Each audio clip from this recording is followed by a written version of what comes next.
नमस्कार दोस्तों, आज की वीडियो में आप देखेंगे इस डायोड के बारे में जो हमारे एसएमपीएस पावर सप्लाई में लगते हैं। कौन सा डायोड कहाँ पे लगेगा, उसको समझने से पहले हम पावर के बारे में कुछ समझेंगे आज की वीडियो में।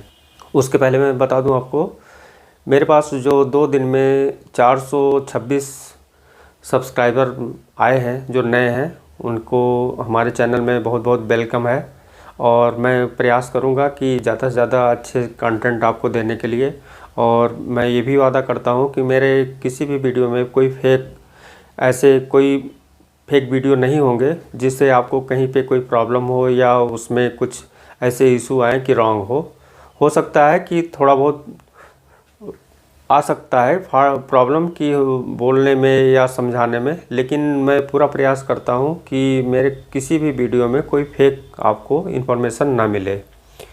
और दूसरी बात यह है कि कुछ लोगों के हमारे भाई जो हैं वो उनके बहुत अच्छे अच्छे कमेंट आए हैं, तो उनको मैं बहुत बहुत धन्यवाद देता हूँ। और जो एक हमारे असीम राय हैं कोई, वो बहुत लंबे में कमेंट किए हैं, बहुत अच्छा लगा। ठीक है, लेकिन मैं देखिए भाई, मैं कोई टीचर या कोई प्रोफेसर नहीं हूँ, मैं एक नॉर्मल इंसान हूँ। और जो मेरे पास जो इंसानियत है, मैं उसी इंसानियत में आप लोगों के लिए जो कुछ कर पा रहा हूँ थोड़ा बहुत वो कर रहा हूँ। और मेरा प्रयास है आगे भी करता रहूँगा। इलेक्ट्रॉनिक्स में कोई भी नॉलेज अगर है लेटेस्ट, तो वो मैं आपको बहुत आसान, मेरा प्रयास यही है कि आपको कोई चीज़ कितना भी अगर वो हार्ड है, कठिन है, तो उसे मैं इजी कर देता हूँ, चाहे वो डायग्राम के थ्रू या बताने के थ्रू। क्योंकि आप देखे होंगे इलेक्ट्रॉनिक्स में ज़्यादातर हमारे जो और भी उसमें किसी गैजेट के बारे में, किसी कंपोनेंट के बारे में, इलेक्ट्रॉनिक का कोई भी इक्विपमेंट है, उसे इंग्लिश में देखिए कितने हार्ड है कि जो हमको समझने में प्रॉब्लम होती है। उसी को मेरा प्रयास है कि इंग्लिश ना करके उसे इजी हिंदी में आपको बहुत उसी रूप में आपको समझाने का मेरा प्रयास रहता है कि आप हर चीज़ को बहुत इजी तरीके से समझ लें। तो आज की वीडियो में हम शुरू करते हैं यहाँ पे पावर सप्लाई के बारे में।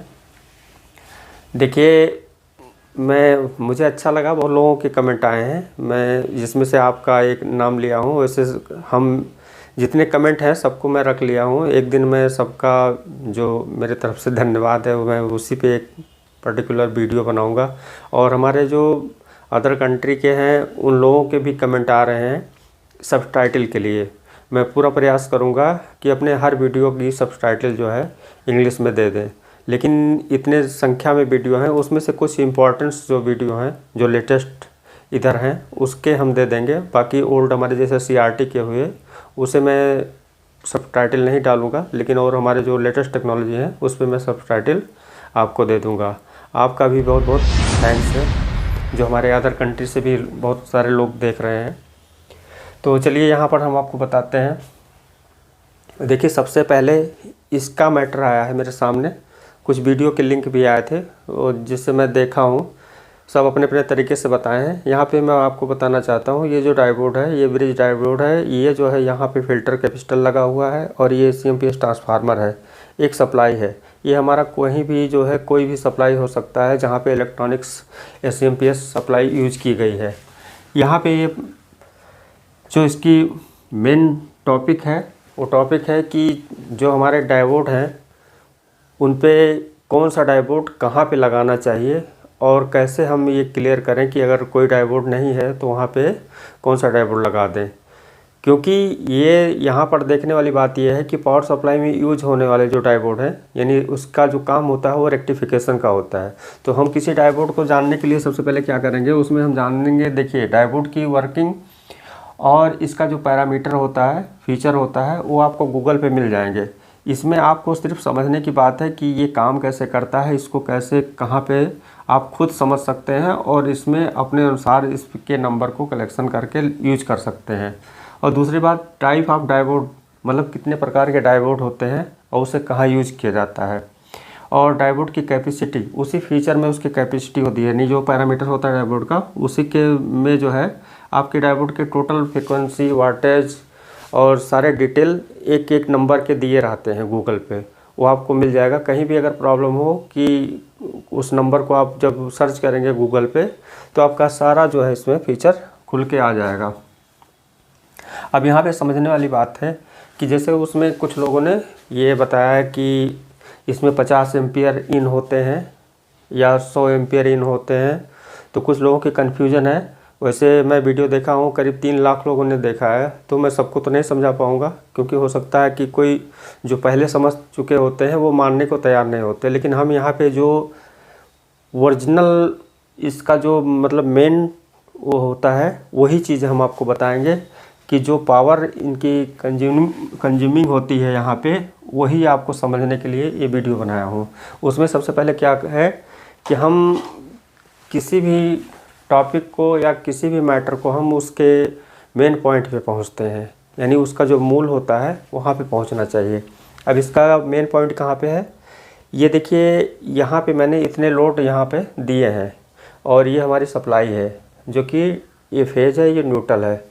अब ये इसमें जो है washing machine, CRT TV, LED TV, LCD TV, mixer, fridge, air condition, fan, cooler इत्यादि इसमें जो है इंक्लूड कर सकते हैं। आगे आप केवल मैं थोड़ा सिंपल समझाने के लिए ये बनाया हूँ। अब इसमें देखिए CRT टीवी की पावर सप्लाई बनाया हूँ और इसमें LED की में यही लागू होगा, LCD में भी यही लागू होगा। अभी हम डायोड का कोई नंबर नहीं दिए हैं, सिर्फ समझाना है कि इसमें पावर का जो कंज्यूमिंग होता है वो कैसे होता है। देखिए सबसे पहले एक ट्रांसफार्मर होता है, जहाँ से हमारी लाइन आती है, मेरे घर की लाइन आती है, वहाँ पे ट्रांसफार्मर होता है। उसमें एक प्राइमरी होता है, एक सेकेंडरी होता है। प्राइमरी में क्या है कि यहाँ पर देखिए 3 पॉइंट बने हैं, 3 फेज। ये 11,000 वोल्ट की लाइन आती है, ठीक। इसमें कोई न्यूट्रल नहीं होते, ये सब सारे फेज होते हैं जो 11,000 वोल्ट की लाइन इन होती है। उसके बाद सेकेंडरी में आउट होता है हमारा, यहाँ पर देखिए 3 फेज, और जिसमें से एक न्यूट्रल होगा। अब 3 फेज में से क्या होगा कि एक हमारी जो 220 वाली लाइन होगी वो फेज वोल्टेज होगी, और दूसरा यहाँ पर 2 जो बनते हैं, जैसे एक हो गया R, एक हो गया Y, एक हो गया B। अब इसमें YB क्या होता है, हमारा लाइन वोल्टेज, जो कि 440 वोल्ट होंगे। अब यहाँ पर देखेंगे तो 220, 220, 220, ये 220, 220 कब मिलेंगे, सबके साथ ये जो है कॉमन न्यूट्रल हमारा जुड़ेगा तब। इसमें क्या होता है कि लाइन डिस्ट्रीब्यूशन के लिए जो है ये 3 पार्ट में लोड डिवाइड किए जाते हैं कि जिसके बैलेंस बराबर रहें, क्योंकि कहीं कहीं जो है किसी मोहल्ले में लोड अधिक होता है, कहीं मोहल्ले में लोड वो मतलब कम ज़्यादा होते रहते हैं। इस लोड के अकॉर्डिंग देखते हुए इस तीनों फेज पे लाइन को डिवाइड किया जाता है लोड के अनुसार। जैसा कि नॉर्मल हमारा देखते हैं, नॉर्मल कनेक्शन जो होता है 500 वाट का होता है, जो कि घर में लाइट पंखे के लिए होता है। लेकिन अगर आप उसमें लोड अगर बढ़ाते हैं तो वहाँ पे जो है आपके पावर को भी बढ़ा दिया जाता है। अब यहाँ पर देखें, ये जो हमारी 220 की लाइन यहाँ आई, यहाँ से आउट होके, अब यहाँ से जो रिलीज हो रहा है हमारा वोल्टेज जो आउट हो रहा है 220 की सप्लाई, इसके बारे में सबसे पहले जानेंगे कि 220 वोल्ट है और 50 हर्ट्ज़ इसकी फ्रीक्वेंसी है। तो 2 चीज़ें हमको मालूम हुआ यहाँ पे कि 220 वोल्ट और 50 हर्ट्ज़ की फ्रीक्वेंसी है। जैसा कि मालूम है कि फ्रीक्वेंसी आपको उसमें कई वीडियो में बता चुका हूँ, किसी चीज़ को बार बार किया जाए तो फ्रीक्वेंसी होता है कोई भी। और इस मैटर को आप समझ सकते हैं कि इसमें 50 जो साइकिल होता है 1 सेकंड में 50 बार ऑन और 50 बार ऑफ होता है, इसलिए हमको झटके भी लगते हैं। ये ऐसा DC में नहीं होता, DC में डायरेक्ट करंट होता है, इसमें जो है प्लस माइनस, इसमें 50 बार ऑन ऑफ होते हैं 1 सेकंड में, दोनों फेज में, अरे न्यूट्रल फेज में, दोनों में। अब ये जो हमारी वोल्टेज यहाँ पे आ रही है, अब देखिए ये किसी में भी जाएगा। अगर हम मान लीजिए यहाँ पे स्विच ऑन करेंगे तो जो कैपेसिटी इसकी होगी वॉशिंग मशीन की, ये इसके अनुसार यहाँ पे लोड लेगा। फिर जो हम स्विच यहाँ पे CRT टीवी के ऑन करेंगे तो CRT टीवी के अनुसार लोड हमारे यहाँ पे लेगा। जैसे कोई CRT टीवी है, मान लीजिए 100 वाट का है और ये हमारा मान लीजिए 150 वाट है, या LED टीवी हमारा 40 वाट है, तो जितने यहाँ वाटेज कैपेसिटी है उसके अकॉर्डिंग यहाँ पे इसमें जो लॉसेज होगा करंट का हमारा एम्पियर, जिसे आप एम्पियर कहते हैं, उतने ही एम्पियर ये लेगा, अधिक नहीं लेगा। कि हमारा ये अगर मान लीजिए आउट हो रहा है तो सब उसमें घुस जाएगा, ऐसा नहीं है। ये अपने पावर के अनुसार जो है ये उस एम्पियर को उतना खपत करेगा अपने सप्लाई में। यानी जो जिस प्रकार से कोई भी पावर सप्लाई अगर डिज़ाइन की गई है, जैसे हमारी DTH की है, उसमें बहुत ज़्यादा ज़रूरत नहीं होते हैं और बहुत हल्के मान लीजिए 10 वाट 5 वाट जो भी उसमें यूज होते हैं, उस बोर्ड को काम करने के लिए, उतना ही उसमें यूज होता है।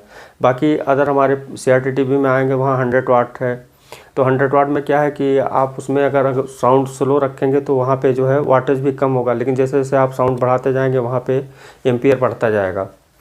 तो ये इसकी जो खपत है, यानी ये जो एम्पियर की, ये इसी के पावर के अनुसार ही जो है ये लेता है। ये आप बहुत ध्यान से समझ लें। अब इसमें जो भी नंबर के डायोड लगे हैं रेक्टिफिकेशन के लिए, उसके अनुसार आप इसके इक्विवेलेंट डायोड यहाँ पे यूज कर सकते हैं। और दूसरी बात समझ लीजिए कि जैसे मान लीजिए एक ही लाइन घर में आई है, आप इसमें जैसे 100 वाट है, ठीक। अब जैसे आप सिंपल मान लें कि जैसे कोई 500 वाट का अगर हीटर है, तो हमारा 4 एम्पियर 5 एम्पियर जो लोड लेता है मैक्सिमम, तो वो क्या होता है कि इस वोल्टेज पे डिपेंड करता है, क्योंकि ये वोल्टेज यहाँ पे 220, 240, 250 वोल्टेज तक आउट होते हैं, जिसकी फ्रिक्वेंसी 50 हर्ट्ज होती है। अब इसमें क्या है कि अगर वोल्टेज ड्रॉप होंगे तो एम्पियर ड्रॉप होगा, ठीक है। और इसमें दूसरी बात ये है कि दोनों चीज़ में उतार चढ़ाव होगा, एम्पियर और वोल्टेज में, लेकिन एक चीज़ है जिसमें कोई परिवर्तन नहीं होगा, वो है फ्रिक्वेंसी। उसका हम अब अभी आपको दिखाते हैं कि एक स्टेप डाउन ट्रांसफार्मर है, जिसमें हम उसके प्राइमरी में देखिए 50 हर्ट्ज है, और उसके सेकेंडरी में जो आउट होने वाला हमारा 12012 या हमारा 09 या 18 वोल्ट जो भी है, सामने देख सकते हैं यहाँ पे जो है 50 हर्ट्ज बता रहा है, और यहाँ पे भी 50 हर्ट्ज, यानी प्राइमरी सेकेंडरी में फ्रीक्वेंसी सेम है, वोल्टेज में अंतर है। तो यहाँ पे कहने का मतलब ये हुआ कि एक चीज़ जान लें कि हमारी फ्रीक्वेंसी चेंजिंग नहीं होती है। अब दूसरा मैटर यहाँ पे ये आता है कि एक ही लाइन जो आई है हमारे घर में न्यूट्रल फेज की, वहाँ पे इसके जैसे 100 वाट है, तो आपको 500 वाट में बताया कि 4 एम्पियर अगर खाता है वो, तो यहाँ पे कितना खाएगा वो आप कैलकुलेशन करके इसके ये जो फार्मूले हैं इस पे आप जो है इसके एम्पियर को निकाल सकते हैं। यानी दो चीज़ें आपको मालूम होगा तो आप तीसरा चीज़ निकाल सकते हैं। यानी एम्पियर अगर वोल्टेज मालूम है तो आप वाटेज निकाल सकते हैं, अगर वाटेज और वोल्टेज मालूम है आप तो एम्पियर निकाल सकते हैं। क्योंकि कहीं कहीं आपके कोई किसी प्रोडक्ट पे लिखा होता है इतने वाटेज का है, तो आप वाटेज और उसके वोल्टेज इनपुट को आप वहाँ पे कैलकुलेशन करके उसके एम्पियर को निकाल सकते हैं कि ये हमारा जो है प्रोडक्ट कितना एम्पियर खाता है। तो ये आप खुद ही कैलकुलेशन कर सकते हैं, तो उसके अनुसार यहाँ पे डायोड का सिलेक्शन कर सकते हैं। अब डायोड में क्या है कि आप मान लीजिए 4007 को ले लीजिए, अगर कहीं देखिए EHT में जाकर अगर कहीं बूस्टिंग जहाँ से सप्लाई बन रही है या वर्टिकल के लिए जो सप्लाई जा रही है या हमारी बूस्ट सप्लाई जहाँ बन रही है, अगर वहाँ पे 4007 यूज करें, देखिए तुरंत वो जो है फॉल्ट हो जाएगा। वहाँ पे फ्रिक्वेंसी और वोल्टेज का बहुत ही मेन मैटर है कि जिसे आपको समझना ज़रूरी है बारीकी से, क्योंकि वहाँ पे आप देखें तो 157 जो हमारा डायोड होता है या 158, 157, 4007 वहाँ पे नहीं रुकेगा, लेकिन 157, 158 वहाँ पे रुकेगा। कहाँ पे? EHT वाले सेक्शन में, जो CRT पे काम किए होंगे वहाँ जानते होंगे। तो ये इसके कुछ बारीकी हैं, लेकिन पहले ये जो हम पावर के बारे में है, जैसा कि हमारे सामने जो मैटर आया है कि यहाँ 50 एम्पियर यूज होता है, ऐसा नहीं, 50 एम्पियर कभी भी नहीं हो सकता है। वो कब होगा कि आपको मालूम होना चाहिए 50 एम्पियर कुछ मायने रखता है। मैंने जैसे हीटर में बताया है, तो ऐसे 1000 मान लीजिए वाट का हीटर है, तो आप कैलकुलेशन करके निकाल लीजिए कितने एम्पियर खाता है, उस हिसाब से क्लियर हो जाएगा। अब यहीं पर देखिए यही लाइन है सेम, यहाँ पे एयर कंडीशन में इसके एम्पियर कैपेसिटी अलग होगी, इस CRT-TV की अलग होगी, वॉशिंग मशीन की अलग होगी, यानी जितने हैं ये सबके अलग अलग वाटेज के हिसाब से इसमें जो है पावर डिवाइड हो जाएगा आपके घर में जो भी लोड लगे हैं। तो ये सेम नहीं है कि जो भी ये अपने आप ले लेगा, क्योंकि एक और सिद्धांत से आप समझ लें इसे कि जैसे आपके छत पे कोई वाटर टैंक लगा हुआ है जिसमें हमारा 500 लीटर 1000 लीटर जो वाटर आते हैं, आप जब कोई कहीं से अलग अलग कनेक्शन है, जिसे आप टोटी जो खोलते हैं, जैसे यहाँ पे स्विच है तो अलग अलग, तो आप मान लीजिए कोई गिलास है या मग है, अगर आप उसमें ग्लास ऐसे करते हैं और टोटी से पानी लेते हैं तो वहाँ क्या होगा, वहाँ गिलास के हिसाब से वो पानी भरेगा, यानी अपने जितना उसकी कैपेसिटी होगी गिलास में, एरिया होगा वाटर को जो है लेने का, उतना ही वो लेगा। और वहीं पे आप अगर उस जगह पे जग लगाएंगे तो जग का जो उसमें स्पेस होगा उतना वाटर लेगा। यानी दोनों में डिफरेंस क्या है कि जितना जगह है उसी हिसाब से उतना पानी ले लेता है। लेकिन वो जो पानी कनेक्शन में आ रहा है वो पानी एक अपने स्पीड से आ रहा है, जहाँ जहाँ जितना आपको ज़रूरत है, चाहे उसे हल्का खोलें तो उतना वो स्पीड से ले लेगा, जो मतलब अपने कैपेसिटी के अनुसार वो एब्जॉर्ब कर लेगा। वही आपके एम्पियर की उसको उसके भाषा में समझ सकते हैं। क्योंकि ये आप देखते होंगे कि हमारे इन्वर्टर की बैटरी 150 EH होती है, एक बैंक होता है पावर बैंक। लेकिन आप यूज कैसे करते हैं उसमें, आप घर में एक फ़ैन लगाते हैं तो उस समय क्या होता है, एम्पियर उतना ही लेता है जितना उस फ़ैन को ज़रूरत है। लेकिन आप 2 फैन 3 फैन जब चलाते हैं तो एम्पियर की खपत उसमें अधिक हो जाती है। तो जैसे जैसे हमारे एम्पियर उसमें लॉसेज होते जाते हैं करंट, तो क्या होता है कि बैटरी हमारी डाउन होती जाती है, उसमें खपत बढ़ता जाता है। तो ऐसे आप समझ लीजिए, ऐसा नहीं कि 150 EH की बैटरी है तो आप फ़ैन चलाए तो 150 की एम्पियर सीधे उसमें फ़ैन में घुस गया, ऐसा नहीं है।